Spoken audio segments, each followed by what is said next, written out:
Hello friends, welcome back to our YouTube channel AAC English academy. दोस्तों, आज के इस वीडियो में हम सभी पंक्चुएशंस के बारे में जानने वाले हैं, तो इस वीडियो को शुरू से अंत तक बिना स्किप करे पूरा जरूर देखें। So without wasting any time let's start. दोस्तों, comma, semicolon, colon, full stop, question marks, exclamations, hyphen, dash, brackets, inverted comma, apostrophe. दोस्तों, इन सभी चिन्हों को विराम चिन्ह और इंग्लिश में पंक्चुएशन कहते हैं। पंक्चुएशन का इस्तेमाल लिखते समय किया जाता है। इससे लिखने वाला वाक्य के प्रकार व सही ठहराव की जानकारी दे सकता है और पंक्चुएशन से यह भी पता चलता है कि ठहराव किस प्रकार का होगा। तो चलिए सभी पंक्चुएशंस को बारी बारी से बारीकी से समझने का प्रयास करते हैं कि किसका इस्तेमाल कब किया जाता है। जो चिन्ह आप देख पा रहे हैं इसे फुल स्टॉप कहते हैं।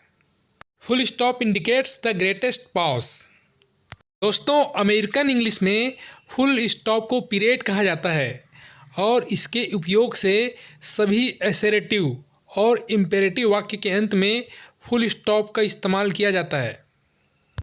Examples: I am writing a book, full stop. Bring me a cup of coffee, full stop. My father is a farmer, full stop. पर ध्यान रहे दोस्तों, इंटरोगेटिव और एक्सक्लामेटरी सेंटेंसेस के पीछे में फुल स्टॉप का इस्तेमाल नहीं किया जाता है। और दूसरी बात, संक्षिप्त शब्दों मतलब एब्रीविएशन और शब्दों के अल्प रूपों जैसे इनिशियल्स के बाद में फुल स्टॉप लगाया जाता है।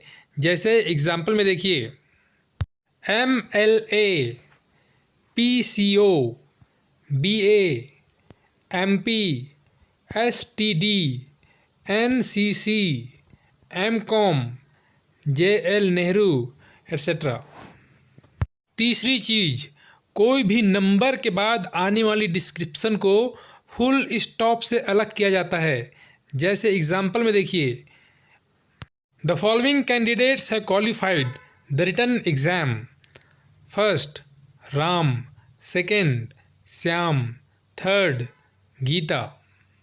यहाँ पर आप देख सकते हैं कि नंबर और नाम को अलग करने के लिए फुल स्टॉप का इस्तेमाल किया गया है। चौथी चीज़, डेसिमल फ्रैक्शन को फुल स्टॉप से दर्शाया जाता है। जैसे एग्जाम्पल में देखिए। पांचवी चीज़, आजकल मिस्टर, मिसेस, डॉक्टर, LTD जैसे कई एब्रीविएशंस के बाद फुल स्टॉप का प्रचलन कम हो गया है।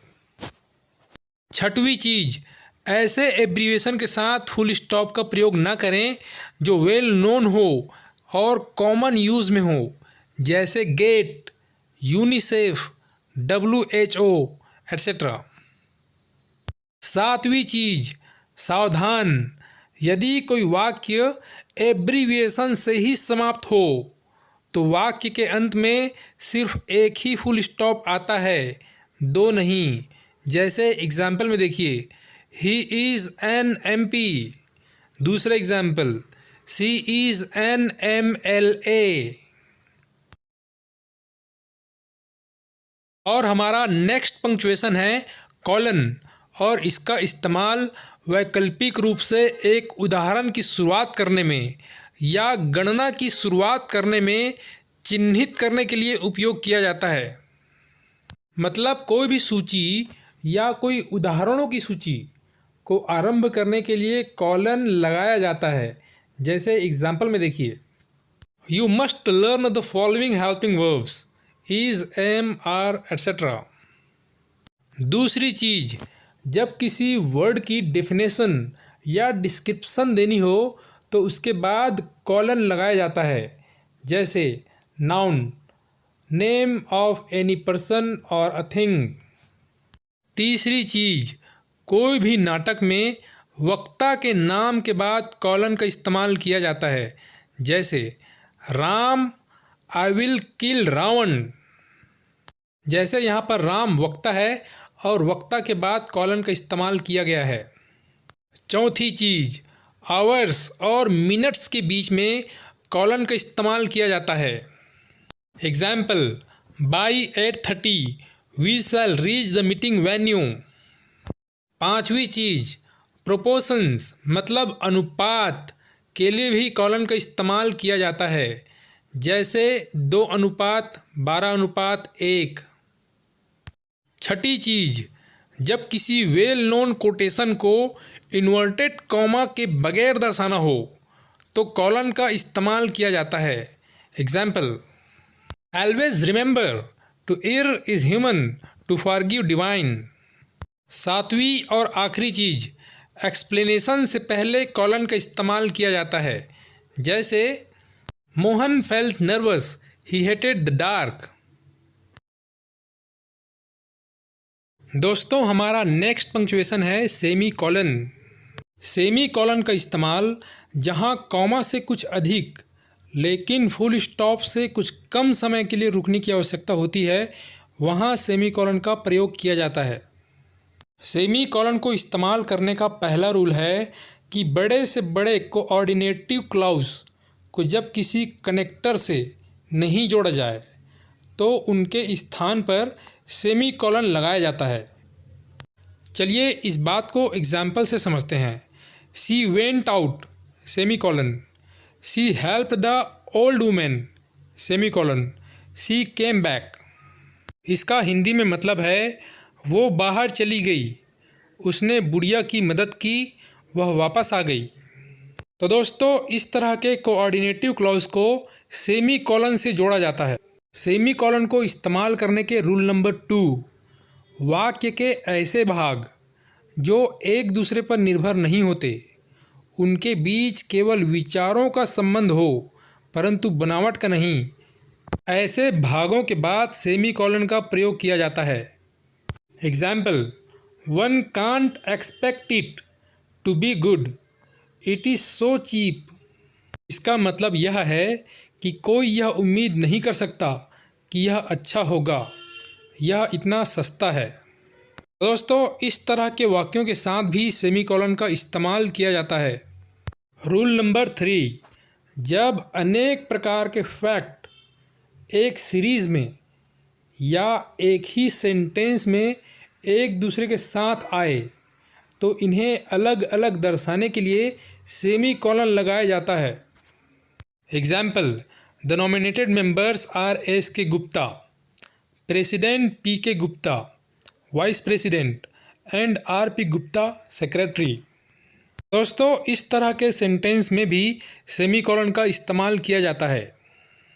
रूल नंबर 4, यदि दो स्वतंत्र क्लॉसेस के बीच कंजंक्शन ना हो तो सेमी कॉलन लगाया जाता है। Example, the effort must continue, war can be fruitless. मतलब प्रयास जारी रहना चाहिए, युद्ध फलीभूत हो सकता है। इस तरह के सेंटेंस में भी सेमी कॉलन का इस्तेमाल किया जाता है।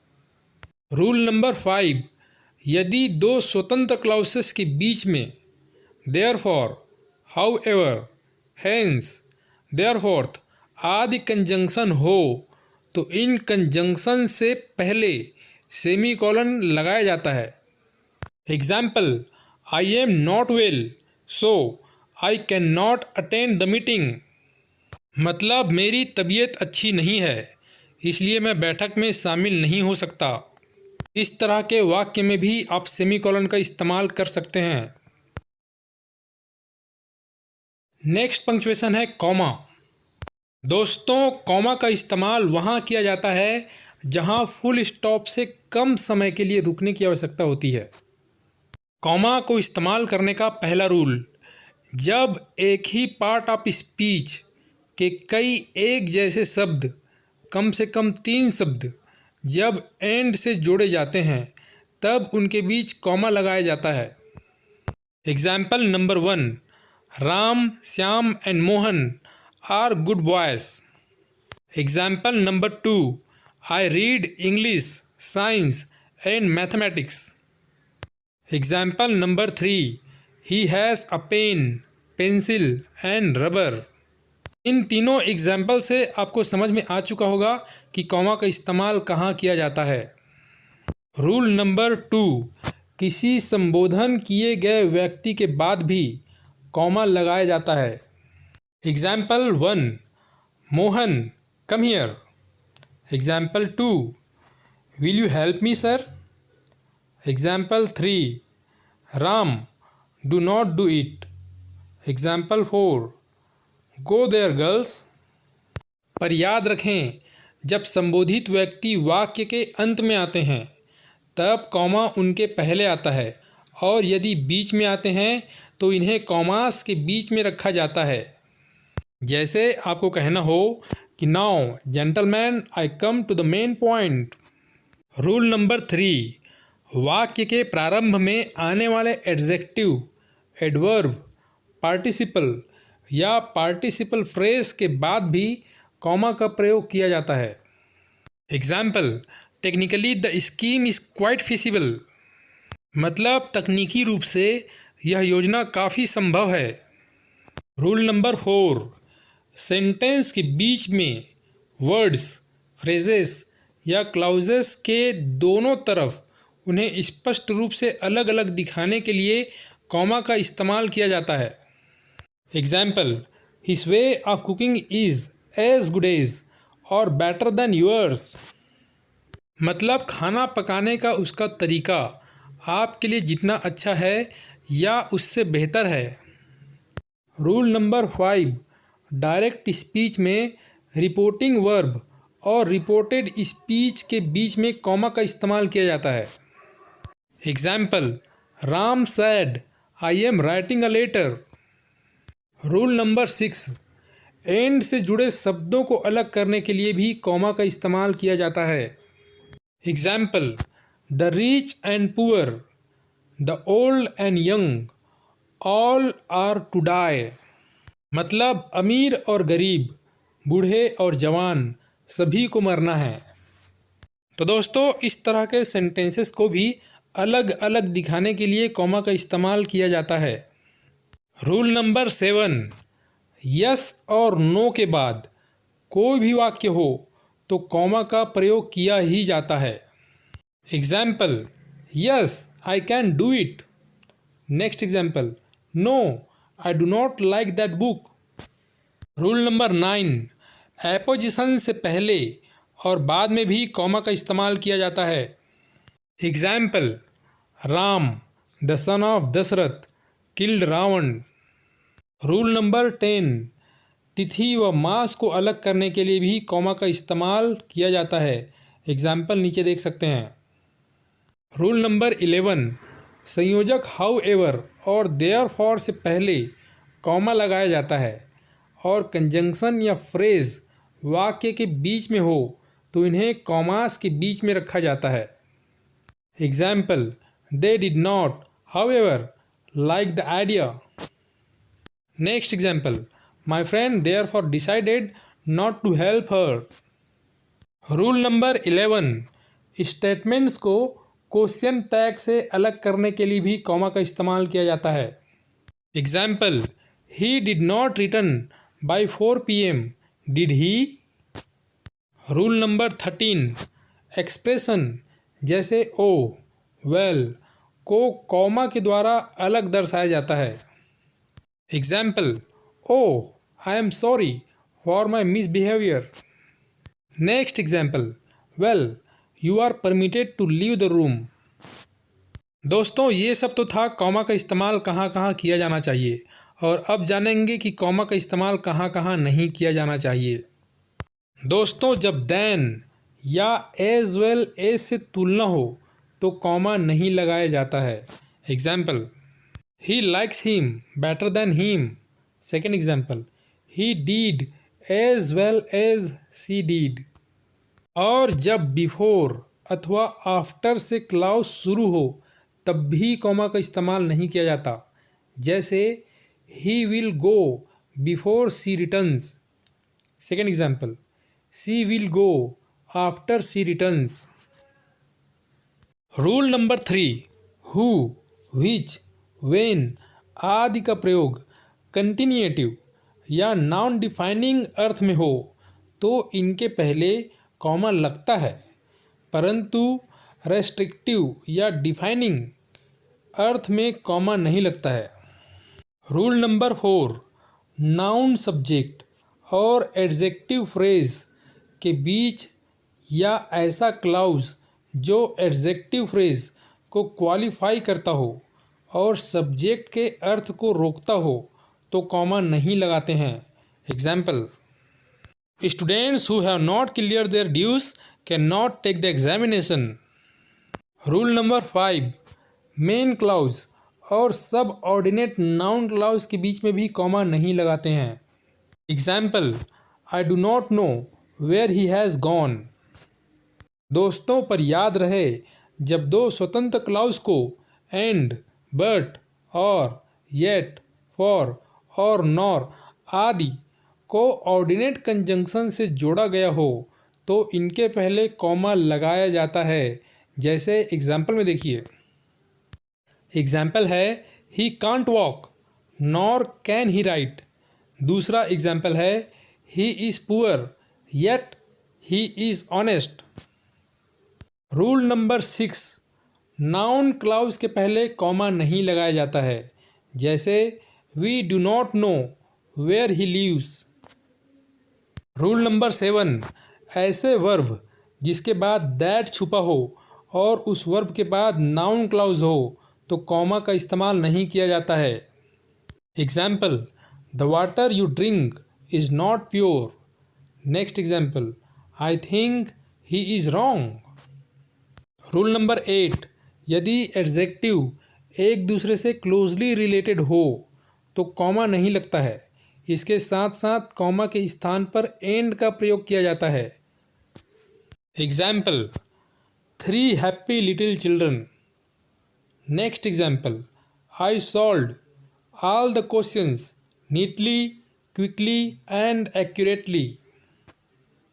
रूल नंबर 9, एंड से पहले कॉमा लग भी सकता है और नहीं भी। प्रायः एंड के बाद कॉमा नहीं लगता है।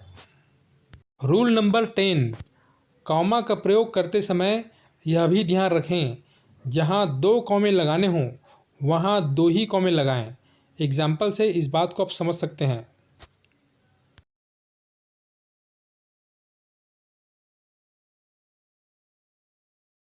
दोस्तों, हमारा नेक्स्ट पंक्चुएशन है question mark.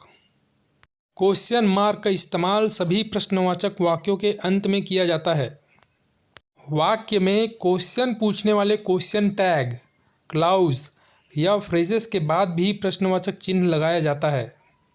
Example A, am I writing a book.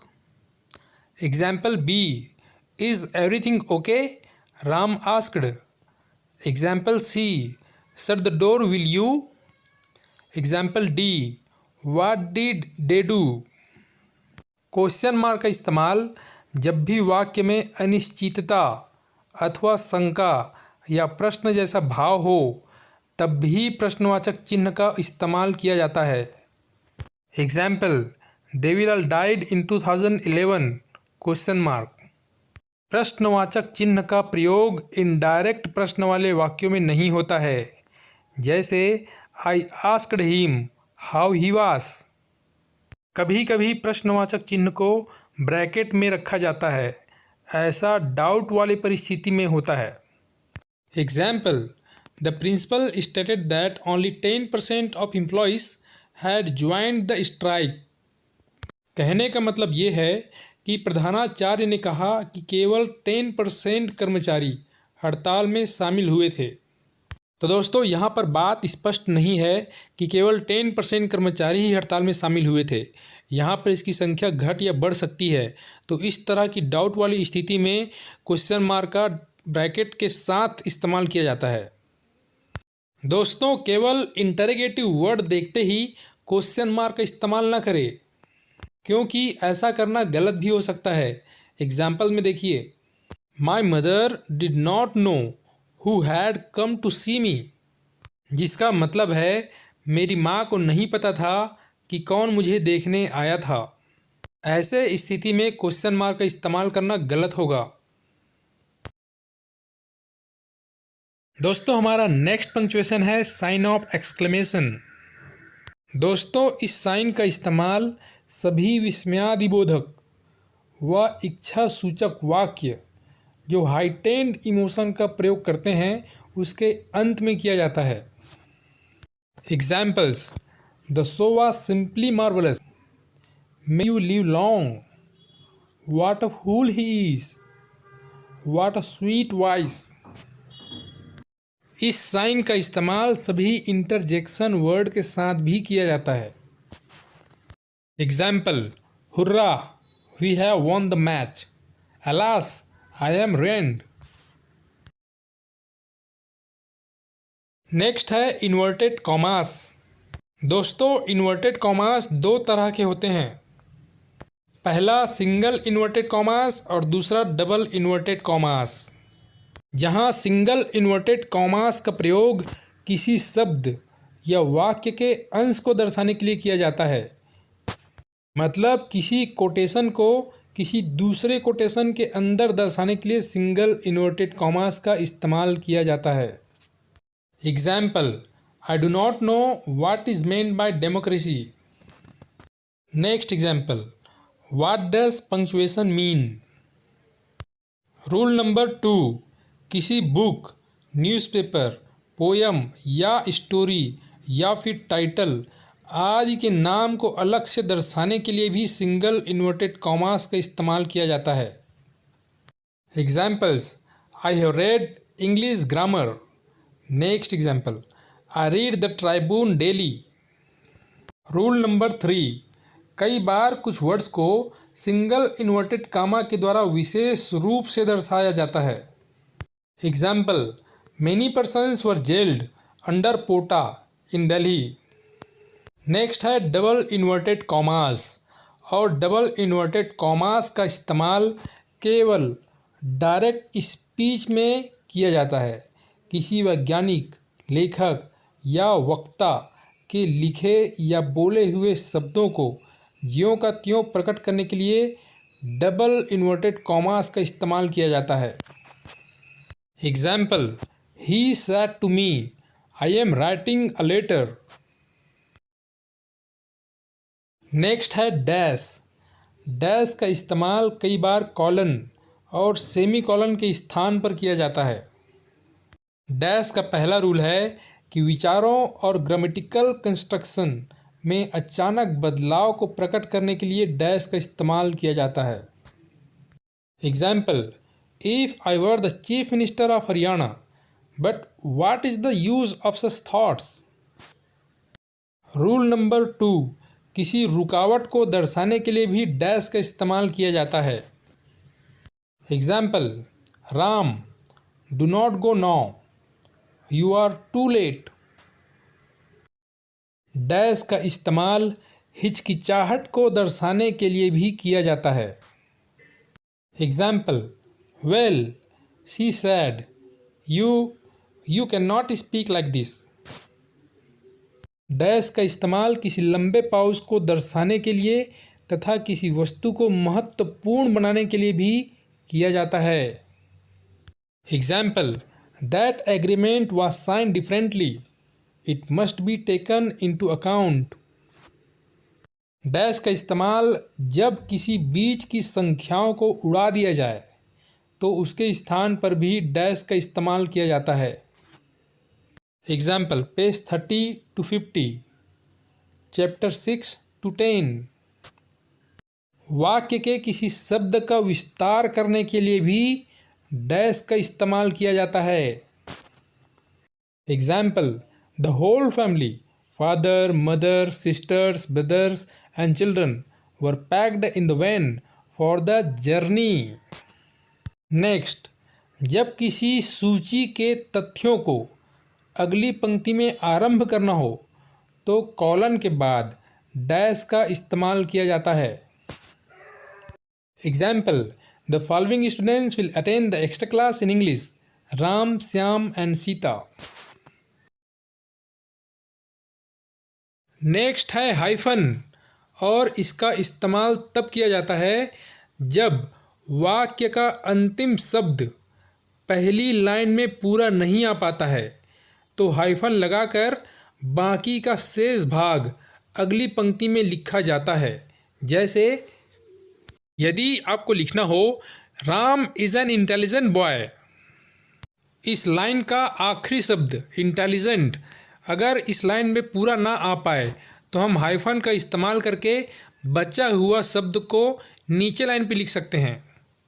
दूसरी चीज़, कंपाउंड नंबर के साथ भी हाइफन का इस्तेमाल किया जाता है, जैसे 32 फीट या 99 मील्स। पर याद रहे 21 से 99 तक के कंपाउंड नंबर लिखते समय ही हाइफन का इस्तेमाल किया जाता है। हाइफन का इस्तेमाल कंपाउंड और कॉम्प्लेक्स वर्ड बनाने के लिए भी किया जाता है। Example, ex president, cooperation, coordinate, anti government, pre planned, father in law, son in law, maid servant, two in one, etcetera. चौथी और आखिरी चीज़, हकलाने को दर्शाने के लिए भी हाइफन का इस्तेमाल किया जाता है, जैसे राम कम्स हियर। नेक्स्ट है ब्रैकेट, और इसका इस्तेमाल एक जैसे शब्दों को अलग से दर्शाने के लिए किया जाता है।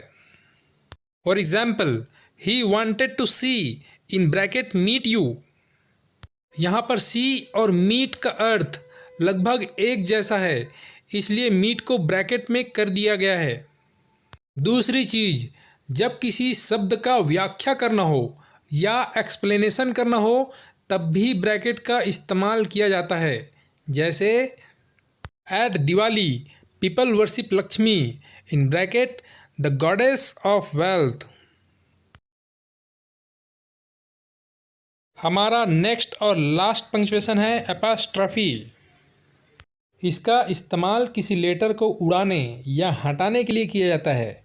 एग्जाम्पल, डोंट, ऑनरेबल, विल इत्यादि। एपॉस्ट्रॉफी का इस्तेमाल पजेसिव केस बनाने के लिए भी किया जाता है। Examples, Ram's pen, women's college, girls' hostel, children's park, students' uniform. Apostrophe का इस्तेमाल किसी लेटर्स, इनिशियल्स और फिगर्स को प्लूरल फॉर्म में दर्शाने के लिए भी किया जाता है। एग्जाम्पल आप नीचे देख सकते हैं। एपॉस्ट्रॉफी का इस्तेमाल किसी नंबर को उड़ाने या हटाने के लिए भी किया जाता है। दिए गए एग्जाम्पल से आप समझ सकते हैं। एपॉस्ट्रॉफी का इस्तेमाल किसी टाइम, स्पेस, वेट और वैल्यू को दर्शाने के लिए भी किया जाता है। दिए गए एग्जाम्पल से आप इसे बखूबी से समझ सकते हैं। दोस्तों, आज के इस वीडियो में इतना ही। वीडियो काफ़ी लंबी हो चुकी है तो मैं आपको और ज़्यादा नहीं पकाना चाहता। तो गाइस, अगर आपको ये वीडियो अच्छी लगी हो तो इस वीडियो को लाइक करें, शेयर करें, चैनल को सब्सक्राइब करें और बेल आइकन को प्रेस करें ताकि आने वाली हर एक वीडियो को नोटिफिकेशन आपको टाइम पर मिलती रहे। ओके दोस्तों, thank you very much for watching this video. Keep practising and keep learning.